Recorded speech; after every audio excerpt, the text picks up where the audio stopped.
할렐루야. 이 복된 새벽에 선하신 주님을 만나러 나오신 모든 성도 여러분을 환영하고 축복합니다. 다 같이 주기도문으로 기도드리겠습니다. 하늘에 계신 우리 아버지, 아버지의 이름을 거룩하게 하시며 아버지의 나라가 오게 하시며 아버지의 뜻이 하늘에서와 같이 땅에서도 이루어지게 하소서. 오늘 우리에게 일용할 양식을 주시고 우리가 우리에게 잘못한 사람을 용서하여 준 것 같이 우리 죄를 용서하여 주시고 우리를 시험에 빠지지 않게 하시고 악에서 구하소서. 나라와 권능과 영광이 영원히 아버지의 것입니다. 아멘. 할렐루야. 우리에게 부활의 주님 예수 그리스도를 보내주신 은혜의 하나님을 찬양합니다. 주님이 주신 이 부활의 소망을 굳게 붙들고 오늘도 믿음으로 승리하며 영원한 하나님 나라를 바라보게 하여 주옵소서. 예수님 이름으로 기도드립니다. 아멘. 이 시간 다 같이 찬송가 546장으로 주님을 찬송하겠습니다.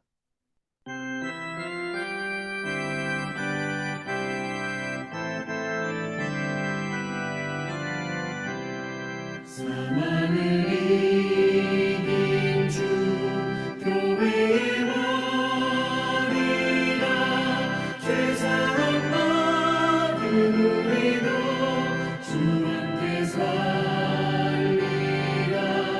주 구원하셨네. 이 기쁜 소식을 온 세상 모두 알도록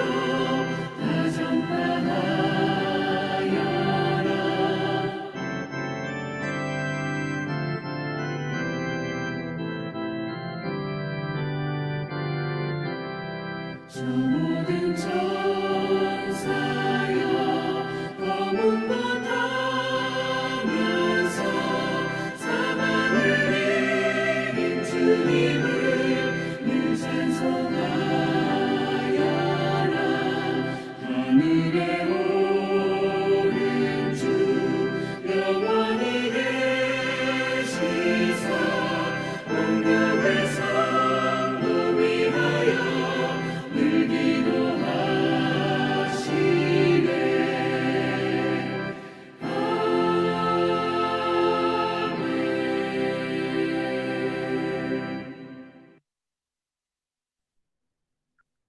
아멘. 오늘 우리에게 주시는 하나님의 말씀은 고린도전서 15장 12절부터 19절까지입니다. 그리스도께서 죽은 자 가운데서 다시 살아나셨다 전파되었거늘 너희 중에서 어떤 사람들은 어찌하여 죽은 자 가운데서 부활이 없다 하느냐. 만일 죽은 자의 부활이 없으면 그리스도도 다시 살아나지 못하셨으리라. 그리스도께서 만일 다시 살아나지 못하셨으면 우리가 전파하는 것도 헛것이요 또 너희 믿음도 헛것이며 또 우리가 하나님의 거짓 증인으로 발견되리니 우리가 하나님이 그리스도를 다시 살리셨다고 증언하였습니다. 만일 죽은 자가 다시 살아나는 일이 없으면 하나님이 그리스도를 다시 살리지 아니하셨으리라. 만일 죽은 자가 다시 살아나는 일이 없으면 그리스도도 다시 살아나신 일이 없었을 터이요. 그리스도께서 다시 살아나신 일이 없으면 너희의 믿음도 헛되고 너희가 여전히 죄 가운데 있을 것이요. 또한 그리스도 안에서 잠자는 자도 망하였으리니 만일 그리스도 안에서 우리가 바라는 것이 다만 이 세상의 삶뿐이면 모든 사람 가운데 우리가 더욱 불쌍한 자이리라. 아멘. 고린도전서 15장 초반부에서 사도 바울은 그리스도의 부활의 확실성을 증언한 뒤 오늘 본문인 중반부에서는 그 부활이 성도에게 어떤 의미를 가졌는지를 설명합니다.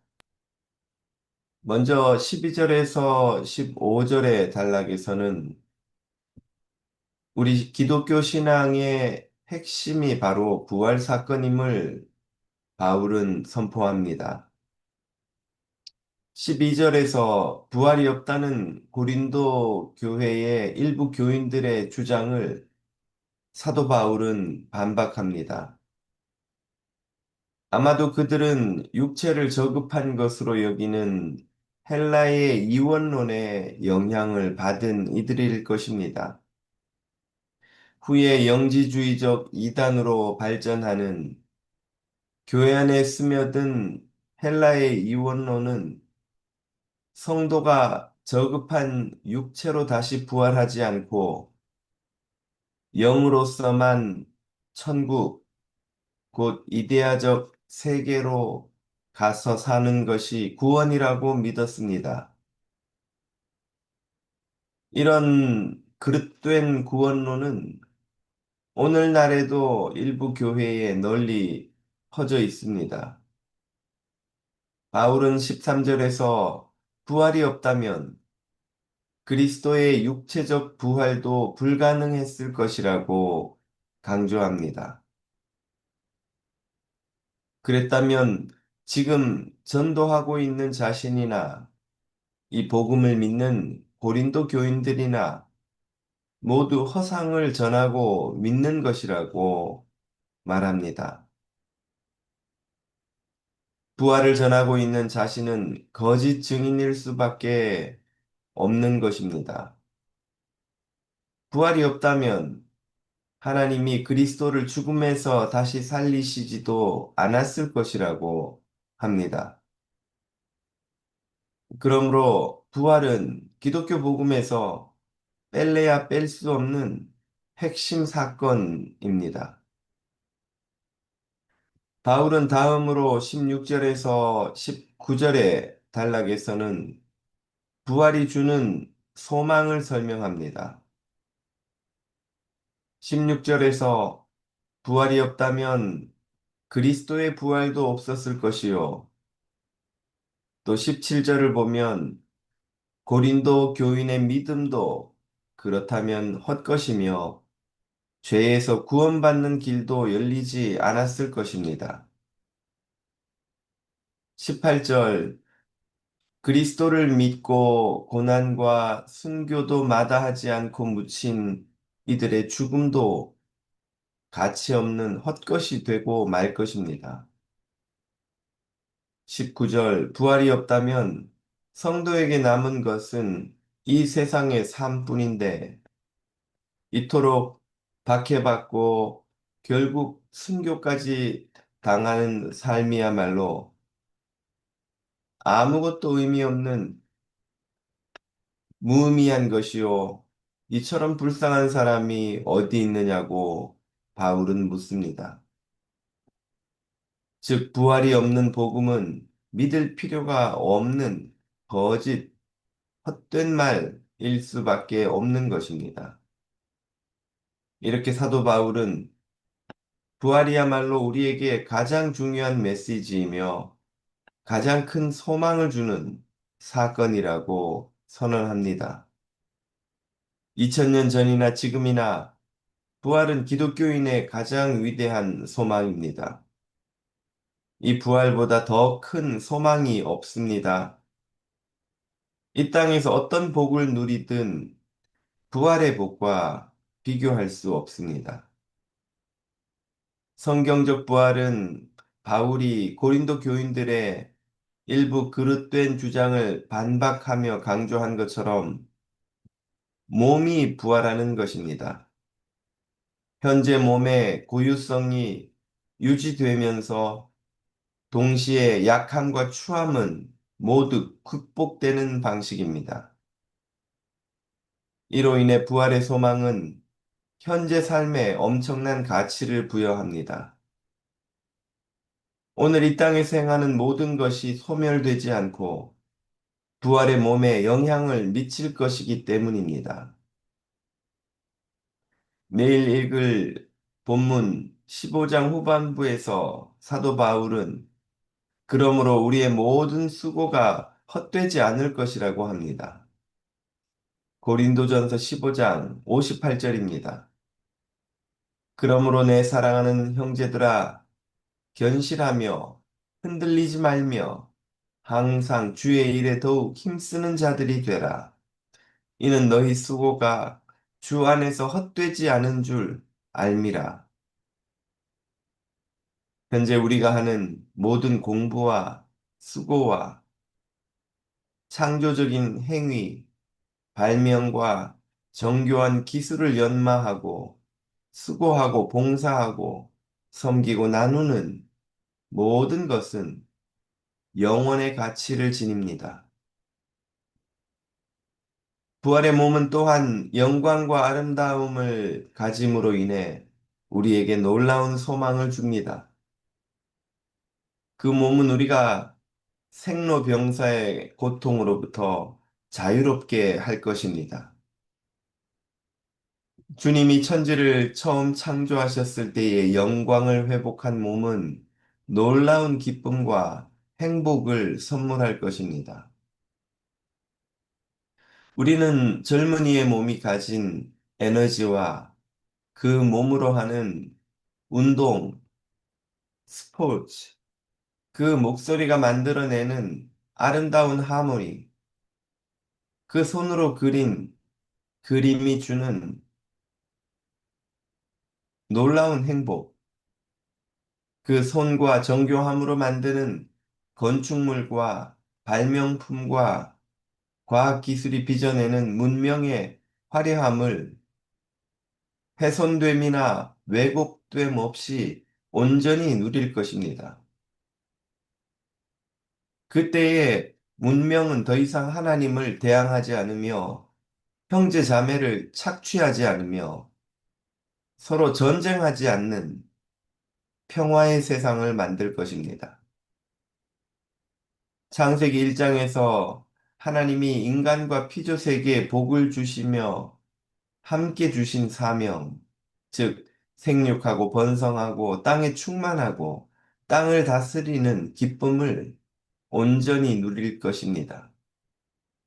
이 기쁨은 하나님의 창조의 기쁨에 동참하는 영광입니다.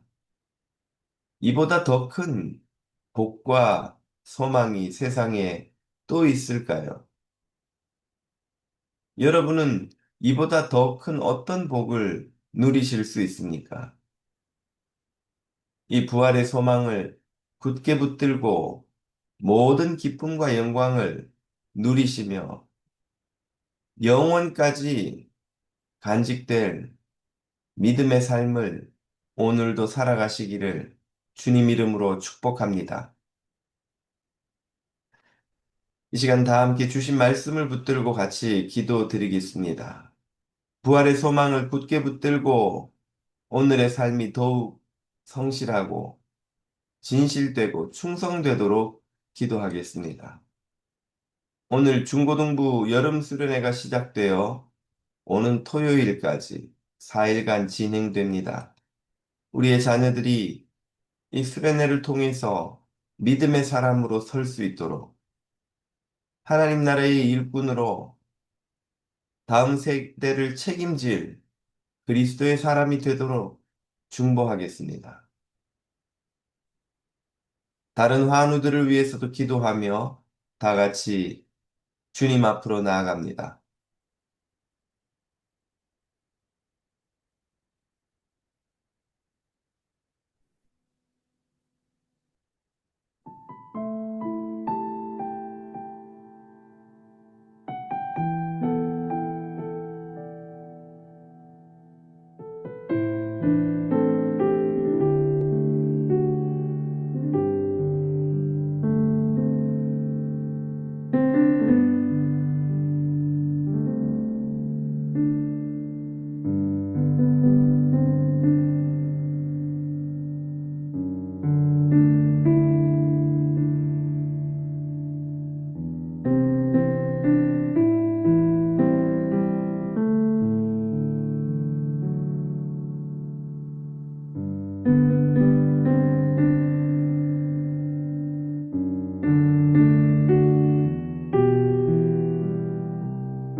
주시옵소서.